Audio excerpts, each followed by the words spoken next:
vie d'immersion faite de longueur et de sensations. À 17 ans à peine, Léon Marchand sait très bien pourquoi il passe 4 heures par jour dans les bassins. C'est comme ça, pour réussir à avoir des beaux objectifs à la fin, il faut nager. Puis même, je trouve que l'objectif est plus beau après. À Toulouse, la piscine Nakache est une institution. Dans ce bâtiment 1930 se sont formés certains des plus grands champions français.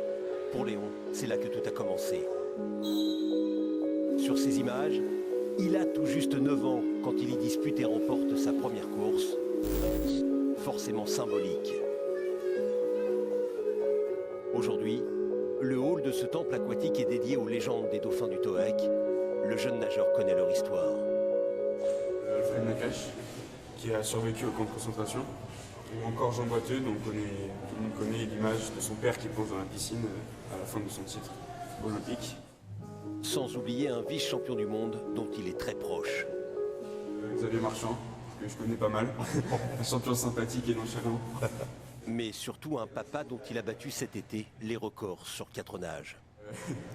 J'avoue que j'étais plutôt fier quand j'ai battu le temps de mon père. C'était une petite réussite personnelle. En attendant de peut-être le rejoindre sur ses murs, retour en arrière. Budapest, août dernier. Léon dispute la finale du 400 mètres 4 nages des championnats du monde junior. En 4,16,37, il remporte la médaille de bronze et s'offre le record de France senior. Précoce, le garçon. Retour sur terre.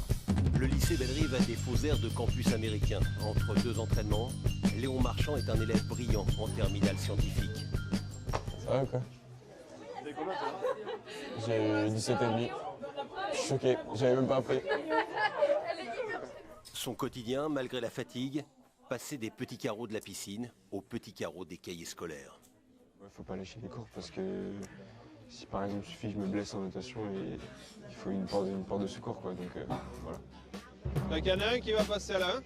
Après l'école, deuxième entraînement quotidien. Avec son mètre 83 et ses 65 kilos tout mouillés, sa marge de progression est énorme. Car Léon a beaucoup d'atouts. Glisse naturelle, technique irréprochable, volonté à toute épreuve. On a des nageurs avec beaucoup de qualité qui en rassemblent autant à la fois.